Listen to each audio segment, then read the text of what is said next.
Welcome to App Stories, a weekly exploration of the world of apps. Today's show is brought to you by Pingdom. I'm John Voorhees, and with me is a very special guest today, Mr. Myke Hurley of Relay FM. Hey, Mike.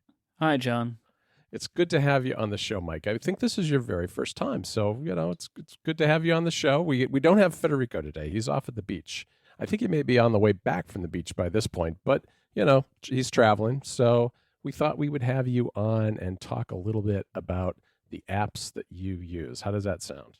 It's a pleasure. I am actually a big fan of App Stories. I know that you two are my friends, but I genuinely love the show, so I'm very happy to be here. Well, thank you very much, Mike.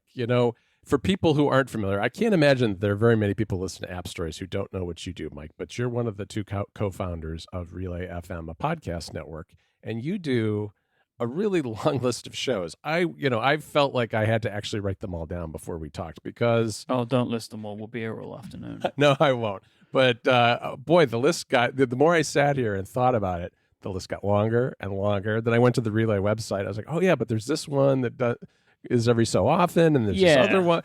So the list just goes on and on. And what's interesting to me, what I want to talk to you about today is the apps you use and how you work and how you manage the business. Because people who listen to App Stories hear an awful lot about how Federico and I do things.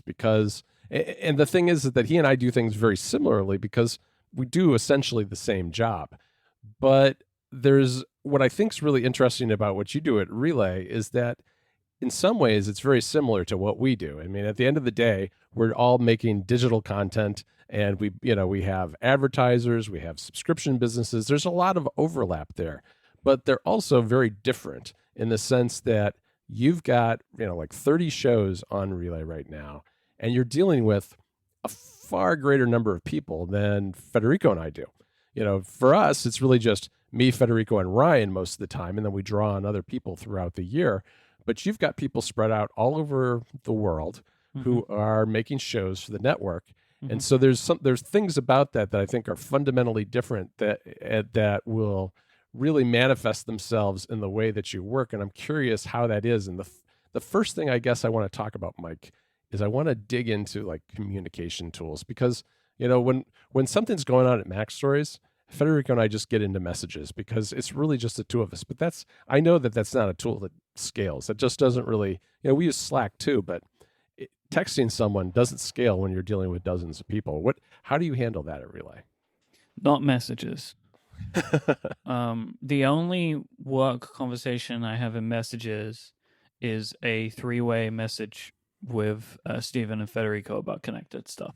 Okay. Because I get the sense that Federico is actually a little bit allergic to Slack these days. Yes. It feels like he doesn't really like to use it.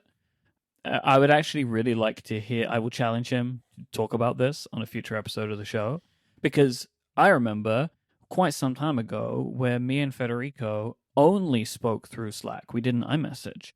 I had a single channel login to the Mac Story Slack, and that was how me and Federico would communicate because he was in Slack all the time. And it feels like over time, he has actually withdrawn from using Slack so much. I mean, and as you say, right, like you two get into like talk in messages. Like me and Steven never, ever talk about business in messages. This was a conscious decision that we made a few years ago as a way to preserve our friendship. Right? That makes sense. We're so close. And we were realizing that our personal relationship was getting too intertwined with our business relationship. So we talk as friends in iMessage or messages, and we talk as co-founders in Slack DMs. That's really interesting. I mean, I think there's a certain separation there for us too that's similar, but it still happens within messages because, we have our group conversation with you and Steven too. And I'd say 9 times out of 10, when there's something personal that we're discussing as friends, it's in that group conversation and not in the one between just me and Federico, which is mostly business, but it's not always. It's weird because it's one of those things where I think we now have such a good feel for when the other one doesn't want to be bothered with work. That we're good at keeping out of each other's way when when it makes sense. But we do both in messages, and so far it's been okay. But I totally get why you might want to keep that separate. And for us, Slack is we're in it every day, and if it's more than just the two of us, then it's going to be in Slack, whether that's with our web developer or with Ryan or whomever else it might be. And that works really well for us. But Slack is a really, really quiet place at Mac Stories. There's not like we have a general channel that people can drop into, but nobody does because it just doesn't. There's just not enough of us to get a critical mass for that to really happen. Yeah, so like Slack has become just all business for me over time. Like, like I think for a lot of people when Slack started, it was like, oh, look how different and weird this is, and it's fun, and even in like business places, it was still was like a social thing. And whilst there is like in the Relay FM Slack is the Slack that I'm in mostly, I'm in a couple of others like everybody, right? Like how many Slacks? Sure. Everything has a Slack. And the Relay FM one is the one that I spend like 90% of my time in. And there is still, of course, like friendly chatter in there, but it's way outweighed now by the amount of business conversations that I'm having. But honestly, there's no tool like it, right? Like, whilst my feelings like towards Slack has changed as it has become a tool rather than a fun hangout spot, the amount of stuff that is done in there, I couldn't imagine how we would communicate as a company without it. Like the ability, for example, to have 3 people, say, in a room. One of them is just in that room. They don't exist in other rooms, or they're in just a small handful. And that can be because we work with contractors and stuff like that. And it can be super useful to have that kind of control. I mean, look, we pay for Slack, right?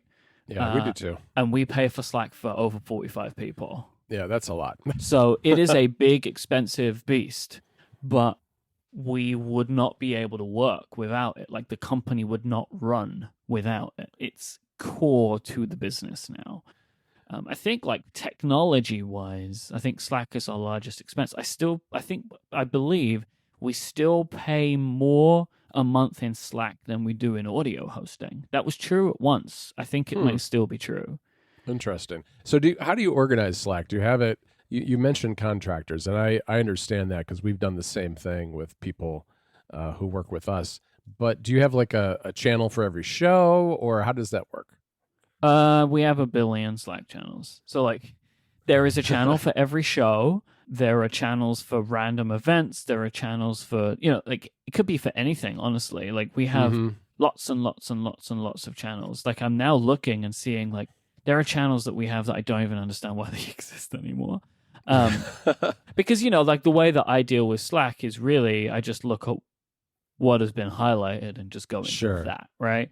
But then there's also many DMs, right? Which can be with single people, small groups set up. Like, it's basically every show has a channel, and then there can be admin related things related to those. There are, I'm sure, many private channels set up between other hosts and stuff like that, depending on the work that they do. Yeah, it's a big beast, but it's important. Yeah, it absolutely is. I mean, and that's, I guess we use it in a similar but on a much smaller scale because we have, a channel that's really just me, Brian, and Federico. We have others that are with people from the outside world who we work with. And then, of course, as you mentioned, we've got private messages with other people within the group and conversations going with our web developer and Stephen Hackett, who writes for the club once a month, and all those kind of things. And it's low volume for us, but I kind of like it that way. I try to stay out of other Slacks. I don't have very many of them logged in on any particular device because it can be a distraction at times too. And I kind of feel like you do, I guess, is that it's really, for me, it's really mostly a business tool at this point. It's not a place I go to hang out and really chat with people. No, and that is important. I mean, these days, I do have Discord as well, but and that's become an important part of our membership business. But it is more of what Slack used to be for me, where it is more of a like, this is a bunch of conversations that I can read or be a part of. that don't have work ramifications to them. It's people talking about topics, about things that they enjoy, which is Sure. more what Slack used to be. But then our company grew and we had to treat it more seriously, right? So that was kind of the way Right. that our Slack went. But in regards to like how do we communicate with the people that we work with, Slack is how it's done. Do you find yourself on many Zoom calls and phone calls and things in the work you do at Relay? Yeah, yeah. I figured you Less. do. I figured that Less. you do. Yeah. I mean, I used to do way more of them, but this is kind of like with most businesses as they grow. Mm-hmm. When you end up with lots and lots, when you end up with too much to do, you want to try and find help to remove some of the things that you like to do least. Right. And we work with a wonderful sales manager, and she takes care of it for me. A lot of that stuff, not all of it, but a lot of it. I always did a lot of audio calls, like a lot of conference calls kinds of things. Sure. These have moved over more to Zoom calls now for a reason I can't get my head around. Like, we were fine doing them via audio before, but Yeah. now we do video. Like, I don't really get that, but yeah. I think it's all pandemic related, don't you? I mean, that's really when I saw it pick up. Well, it is, but I don't know why the calls that were previously done over audio now have moved to video. Like, that's just a funny. I think, and I'm kind of being a little facetious. Like, I understand that like people have gotten used to video calls now because they're doing them. So conference calls are becoming video calls, but I do less of those because I'm not really needed for them in a lot of times, especially because Sure. a lot of what that work is, which is like, hey, talking to a company we're working with, making sure our copy is good and all that kind of Right. stuff. I actually don't do a lot of the related work to that anymore, so I'm the wrong person to be on those calls. But yeah, I do a lot. I mean, these days, most of the calls that I will do is like, there's a company that wants to do something with us, or Mm-hmm. company CEO of company that is kind of semi-interesting has gotten in touch, and they're like, hey, let's have a chat, right? And you kind of just Right. do these things to see if there's any business potential to them, right? Yeah. But that's kind of the extent of those things these days. It's funny that you mentioned the video chats increasing because I've noticed the same thing. I've actually just noticed calls in general increasing because the vast majority of what we do has always been conducted over email. Mm-hmm. And I've had more and more people want to hop on a Zoom call than probably in the last 2 years combined. And I personally really don't like it. Yeah. I don't like being on video. I'd rather do it by audio. I just feel like I find the video calls kind of draining in a way that a phone call isn't. Oh, they're exhausting. They're exhausting. Yeah, they're absolutely exhausting. And especially if you've had a busy day and doing other things, getting on a video call with somebody is really the last thing I want to do. It's more performative than any other type of meeting because Yes. there's more focus on the people involved than there is in a call or even in an in-person meeting. It's an interesting, kind of strange development of the times that we're in right now. I think a lot of it is like, unfortunately, people are kind of having to prove the work that they're doing if they're at home, right? Yeah. So that's they're true. increasing video calls as a way to kind of justify the time that they're spending. Yeah, Which is I like, suppose that's it's kind true. of frustrating because I believe that is a reason for a lot of people. And it's helpful to kind of nobody except the person in charge that seems to think that their employees aren't working. Yeah, no, I get that. You mentioned Discord too, and Yeah. I know that that's a very new thing for Relay as part of your memberships for the various shows. Mm-hmm. And I wanted to ask about that because I'm curious what it's like managing that. I know you have moderators, volunteer moderators, but you've also, I know you and Steven and other hosts are involved too. What's that been like? It's not been as time intensive as I was concerned that it would be. We actually, like we have a really clear and good set of community guidelines for people to follow, and by and large, everyone's sticking to them. We've had some instances where we've had to say to people like, "Hey, think about this a little bit differently," or "That isn't the kind of conversation we want to have here," and everyone's been really accepting of that. Like, I've been super surprised at like how little heavy moderation, if you know what I mean, has had to happen. That's good. And so, like, I think it's because the community of listeners that we have are by and large like interesting, cool, and nice people, and that is really kind of showing itself with the Discord. There's a lot of like conversation between me, Steven, and the incredible moderators that we've been lucky to assemble about making the community better in different ways, right? Like adding functionality and that kind of stuff.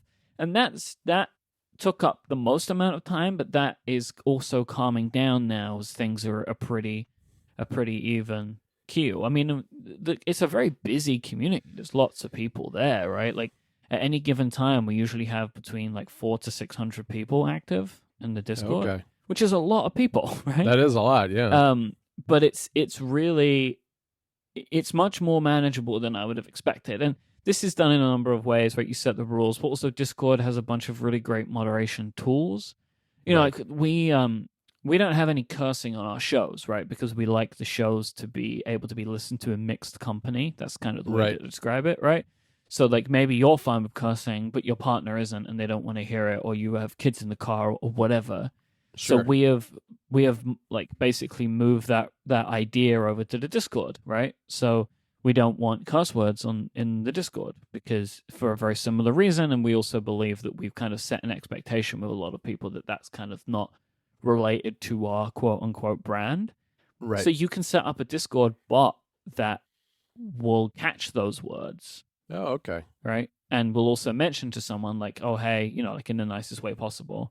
Like this we kind of try not to use language like that here. So like there's tools like that can handle it, and like we have like this wild like ticketing system. So like if somebody has a concern about somebody else, they can raise a ticket by clicking on an emoji in a certain channel, and it opens up a direct message with a moderator that's online. Like there's like Discord is incredible for this stuff.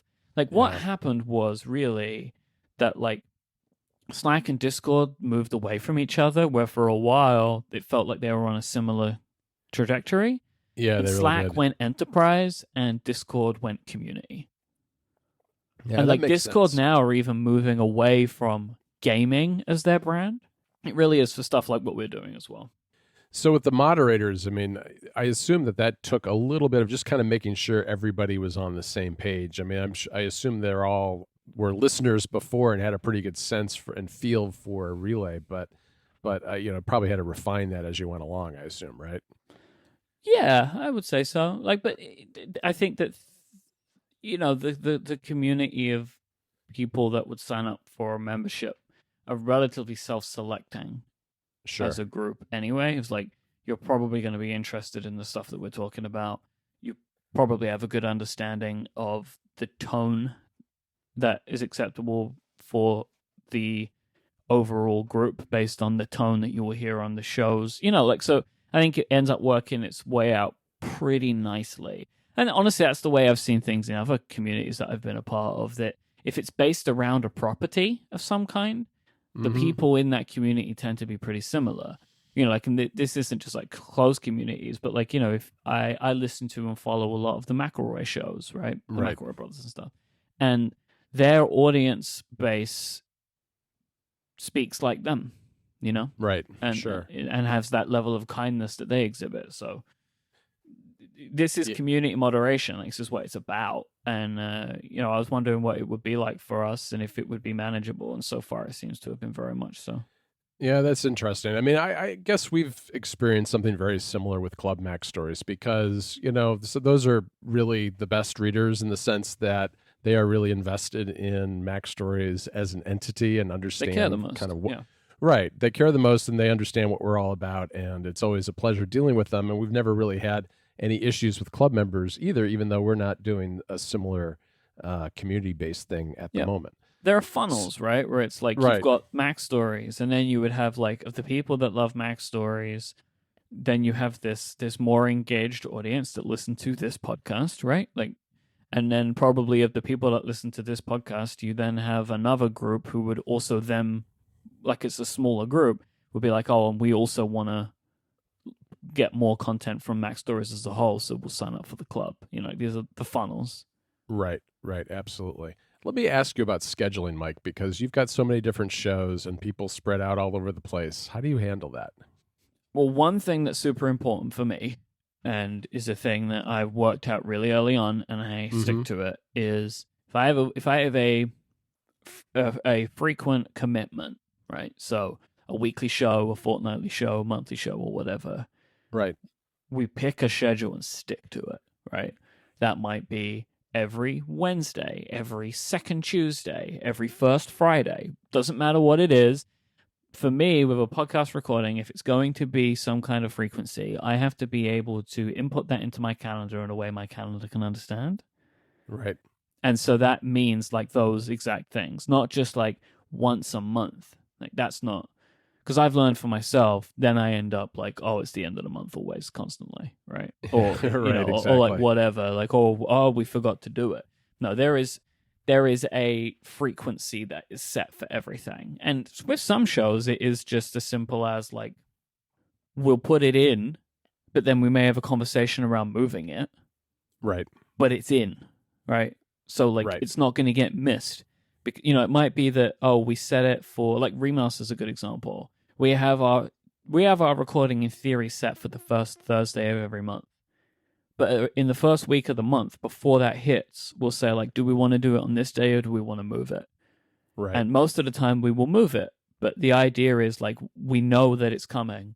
We're either going to do it on that day or we're going to agree together. So that's how I will tend to set that stuff, where it's like it's going to happen and maybe it gets moved around, but it's going to happen.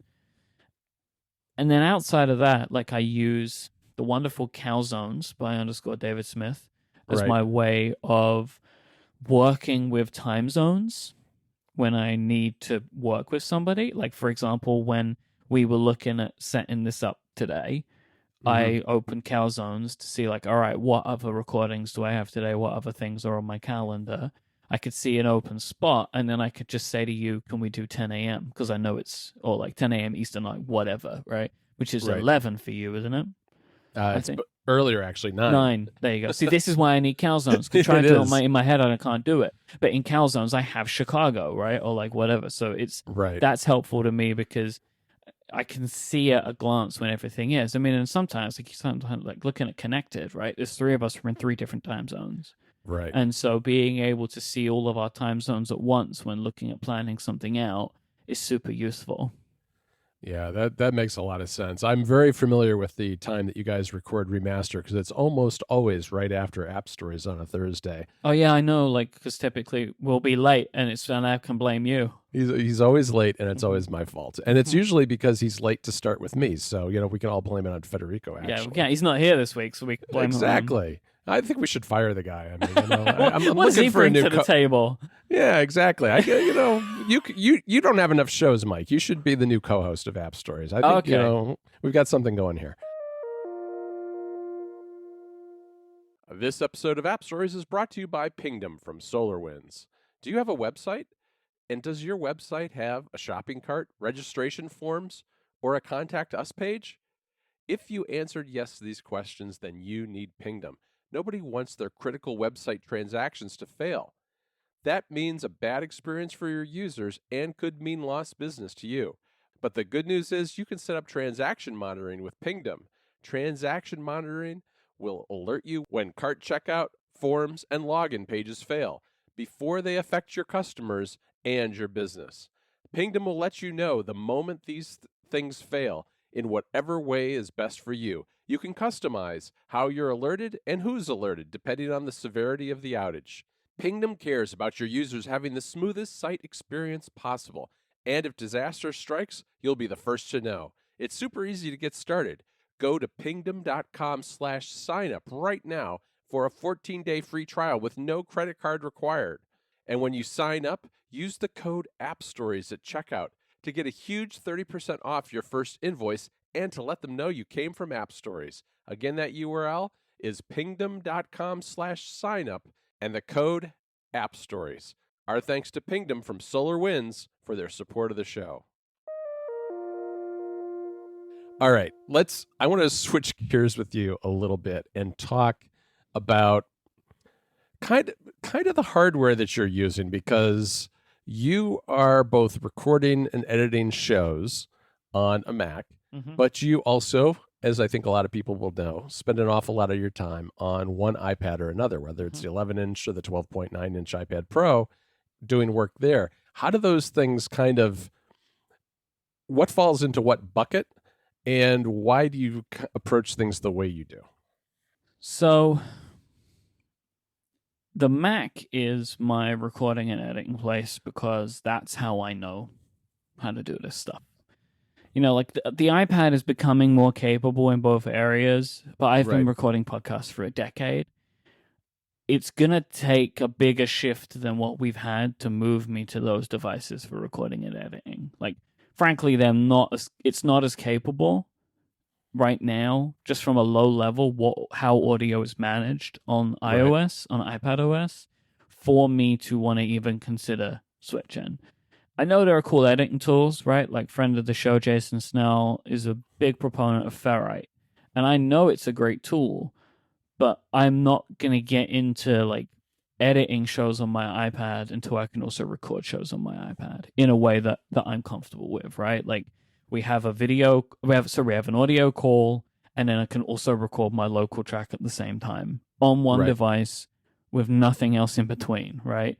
Like right. Federico does this with various. Like I don't want to go down that route, um, Yeah, because I don't need to, right? The Mac does a fantastic job when it comes to recording and editing this stuff, right? So I don't need to change it. I have a laptop if I'm ever away from my typical recording station, right? So like it's not I don't need it for traveling or whatever. So that's where I am with that stuff. I expect it will change in the future, but I don't think it's going to be soon. right. I was going to say I'm a little disappointed that we didn't see more of that this year Yep. because especially with the push into pro apps, something like better audio handling at a very low level, like you mentioned, is really kind of essential. Yeah, I would love it at some point. Like I really would, but I don't know. I am not sure. I don't. I think it's something they will do, but I don't. At this point, it's like I'll keep asking for it every year, but I never actually expect it. Right, right, absolutely. And you're right. There are solutions. Federico certainly does it when he's at the beach house with his iPad and a Zoom recorder, and it's an expensive. It's expensive equipment, and it's kind of it's a bit of a Rube Goldberg machine to get it set up the way It's that he not as does. reliable, frankly. Right, exactly. I'm not looking to disrupt it for myself. My lifestyle doesn't need it. Like Federico's lifestyle is different to mine, right? Like it is Right. that more warm European climate lifestyle where you will spend multiple weeks of a year in another location. It's not really Yep. like that here in England. If it was, I would have a solution for that, but I don't, right? Like, and again, like I in the past traveled a lot, but I would just Right. have a laptop and a Zoom recorder and a microphone, and that was perfect for what I needed. I would love one day to be able to remove the laptop from that equation and just plug my Zoom recorder straight into my iPad and be able to do everything that I want, but we're not there yet. But so that's where the recording and editing happen on a Mac for me, and by Right. and large, that is where my time of a Mac begins and ends these days. Okay. Um, like there are times where I will work on a Mac all day for a reason. Like I don't know why it happens sometimes, but it does. I'm very efficient with the Mac. I have 15 years of experience with the Mac, right? But in 2015, the iPad Pro changed everything for me with how I work because it finally became a tool that I could see myself doing my non-recording and editing stuff from. And that was at that time becoming more. That was when we started Relay. Right. And as time has gone on, a lot of my work is done in docs applications, it's done in email, it's done in chat apps, it's done in RSS and Twitter, and like it's like research gathering, show preparation, email, using web apps for some stuff, sales tools. Like this is all stuff that is, in my opinion, as good as a Mac in some areas and better in others for the way that I like to work. And it can be more flexible. Like the hardware can be used in different ways. I will steal Federico's phrase of the modular computer, right? Like that, Right. it works. The iPad works so well for me there. So I'm doing most of my non-recording and editing work from my 12.9-inch iPad Pro. That's when I use at home. Some of that stuff will be done on an iPhone. I work on an iPhone as much as anybody works on an iPhone, Sure. Like Right. everyone does some stuff on an iPhone, and I do Right. some stuff on an iPhone. But I don't think I do any more or less than the average person. But the work that people would typically be doing, like on their laptop or whatever, I'm doing it on an iPad. Yeah, that makes sense. So for show prep, what kind of apps are you using these days? Because I know you're using RSS more than you maybe did a year or two ago. Oh, I'm using RSS now more than I have in a long time. Oh, okay. Interesting. And that was just because I was using... So when I switched over from using Tweetbot or Twitterific to the official Twitter app, I changed my habits around Twitter. I was no longer a completionist. I'm now a go to the top and go down until I don't want to go anymore kind of person, right? So I am only just very recently that person. I switched to that about 2 months ago. Less doom scrolling.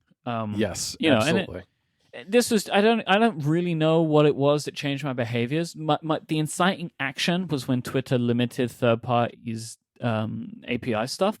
So the third party apps became less compelling, and then it was just a case of like I just decided to give up, right? In the sense of like Twitter wants you to use their application. Like the API for third parties is something you don't see with other large companies or social networks for a reason. Right. Right? It's more of a historical accident than anything else, I think, at this point. Exactly. That's a beautiful way of putting it. Like, where is the Facebook API? It doesn't exist, right? Like, where's the Slack API, right? For making your own Slack app. No, like, third-party Twitter apps were like a thing that happened, but as you say, it was a historical accident. It was just the API was set up for whatever reason it was set up for. People made their applications around it. They now exist and they're grandfathered in. Twitter doesn't really want them. So I use the official Twitter app at this point. It's where all the features are. There's an interesting application. There's stuff I can do in it.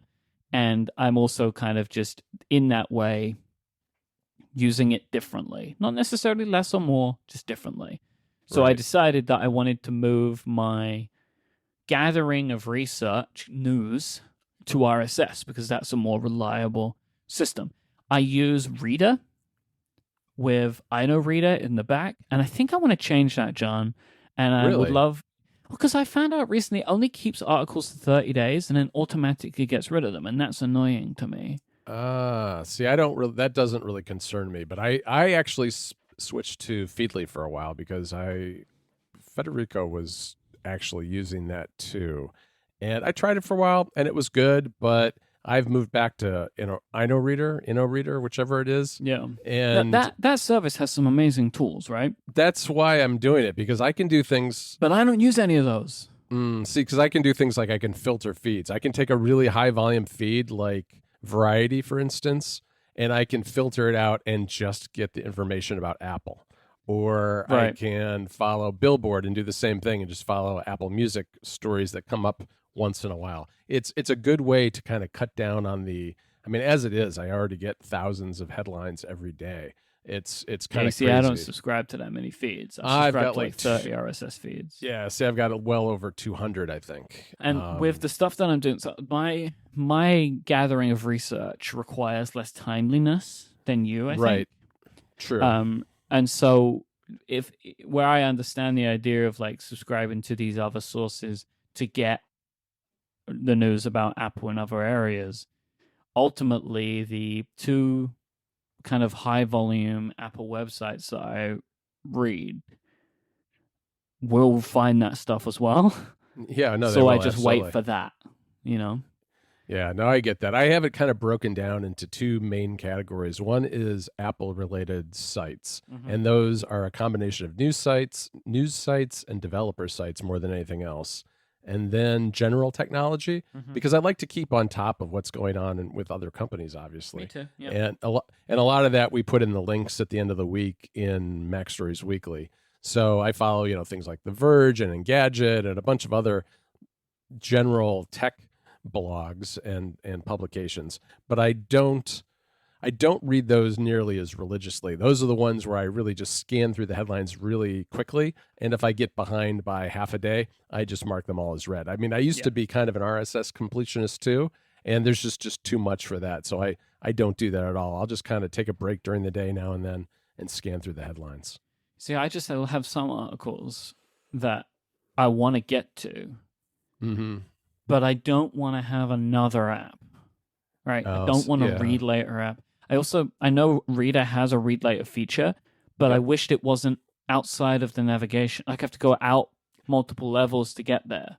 I like it a lot, though. I mean, I like the fact that it's consolidated in the same app. I know that there is a navigation issue there, but I do, and part of it's because of the volume of stuff that I monitor. I do need another place for things, and I was using that for a while, but I've moved to Good Links, which I like a lot because it's across both, the iPhone, the iPad, and the Mac now, and it's got shortcut support and its own kind of automation system, and I I don't just know, it's know got it becomes a bin. it Right? does. I'm It never does. for me. I mean, I know me. I'm never gonna read those articles if I have to put them somewhere else. Yeah. So, like, I think I need to switch my RSS service Hmm. to one Yeah. that I can keep stuff for longer than 30 days. Yeah, you should do that and then just star the ones you want to read later or something like that. I mean, Yeah. that's probably the easiest bookmarking kind of way to handle RSS. I don't use stars or anything like that at all. I always move something into another bin. And that's like the perpetual give and take of a lot of apps is, do I really want to use this thing that's going to become another inbox? And sometimes it's good to have a dedicated inbox for a particular task. Sometimes it's just a terrible idea.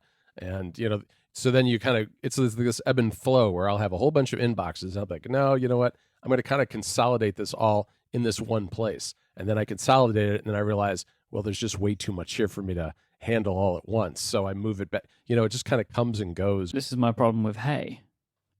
Ah, really? Tell me about that because I haven't tried Hey. So I want to come back to the research part, right? But just as an Okay. aside, so like I got a Hey email address. I paid Right. for it for a year because I wanted to give it a try, but I haven't really done anything with it because I don't really know what email to send to it. It's another email address. Do I really need another one? And Yeah. then it's kind of like, it's also not my email app, right? Right. So I have an app where I have all my email go to, and then I will have another app called Hey, where I'll have a subset of email go to. I don't think that the @hey.com email address is going to be the one that works for me. I know that they are working on a work plan. Right. And I have a couple of email. I actually have one email address which does have, it's like sequestered off into another email app. I've had that for a while, right? Right. Because I've tried that too. It's a different level of email that I don't need, and it's kind of over there and that's doing its thing, and I'll come to Right. that when I need it. I don't want it in my inbox. Mhm. And I'm thinking about switching that over to a Hey account when I can do it like at thedomain.com, right? Right. Because I don't know if I want to be checking another application, another inbox, which is outside of my email. Like I feel like I'm just never going to read it. Yeah, no, I get that, and that's largely why I haven't tried it myself. And I've done similar things with trying to separate work email from personal email in different bins with different apps. And I don't know, that's I think email is kind of the whole issue in a nutshell. It's very difficult to find the right balance there because if you put everything in one app, it's a lot. I mean, we have tons of Mac Stories email addresses that we're monitoring, and I'm logged into all of them, plus my personal stuff, a couple of those, and it's too much sometimes. But to come back to the research, Yeah. so I use Twitter and Reader for collecting stuff that I will want to talk about on a show. Mm-hmm. And then I save them to Apple Notes. So I have an Apple Note for every show that I do. Okay. And I save links to those. And then when it comes to actually in the morning of the show, typically, or maybe the day before, depending on the show itself, this differs. My kind of preparation process differs from show to show, just depending on how much they need. I will sit down and I will open up typically Google Docs I think it's Google Docs in every instance, actually. I have a Mhm. Google Doc for each show, which is shared with the hosts that I work with. Then I open Apple Notes and I go through all of the links that I've saved, choose the ones that I think are relevant for the show. Then I will read them for the first time or again and start to formulate kind of the outline of the episode from that. Yeah, well, that makes sense. Have you ever considered just moving some of your show notes to the Notes app itself? I mean, Yes, we moved App Stories there recently, and I kind of like it. I saw that in a screenshot in Federico's recent article. I saw there was a John and Federico folder. It Yep. had an App Stories thing in it. The real timeness of the notes is important because sometimes when I'm recording with my hosts, we are adding notes as we are recording. Okay. And the real time nature of that is important. I don't know if I would want there to be a delay. I'm assuming that because there is a delay, Apple Notes has to it has to resolve conflicts itself, and Right. I'm not confident I'm always going to get it in the order I want. Mm-hmm. Yeah, that makes Exactly. sense. Yeah, that makes sense. So I've been hesitant of that. Yeah, that's why we moved it actually, is because we realized that Federico and I are very rarely in the note at the same time editing it. So why Yeah. not just move it to notes? And so, we were, I don't know, it evolved where we were in Google Docs for 170 episodes probably. And then we started doing, Unwind, and we sometimes will have a few notes for Unplugged, although that is usually just off the cuff. But we decided to move all that stuff into notes where it can be in one folder, and we just kind of go in when either one of us has time and changes things in there. And we don't really, I know you guys have kind of a very active document for things like Connected, for instance. Yeah. That doesn't really happen with us. So and it's a big document with a lot of format, which we have come to find to be important. Okay. And Apple Notes just doesn't have that level of flexibility. Nope. Ours get wiped out at the end of every episode. As soon as I publish an episode, it's an empty document pretty much. And we both. I mean, where are all the Ricky picks? Oh yeah, I know. We don't have that, and there are no Rickies on App Stories. Although I have been consulted on Rickies before. Yeah, it's one of those things where, for us, I think we have such a deep archive of things that we're creating all the time that's written, that never goes away, that it's actually kind of satisfying to highlight it all and delete it at the end of as soon as the episode is out. I actually kind of like just making those words go away. And so you know what's great about Google Docs though? Yeah. It has revision history. Yes, that's true. So you can delete it all, and I do with some of my other shows. Uh-huh. Just delete everything and start again. But if I ever was like, what were we talking? I have it all there. Yeah, that is good. I haven't used it a lot, but I have used it. No, I've definitely had that moment where I think, oh, I had that link that maybe I should get that link. Oh, no, I deleted it. So I'm going to have to find another way to get that. All right, Myke, we've been talking for a while, and I want to give you a chance to just, I don't know, lay some quick picks on me. Give me some recommendations for apps I should be trying or the listeners ought to try. Have you ever heard of Shortcuts?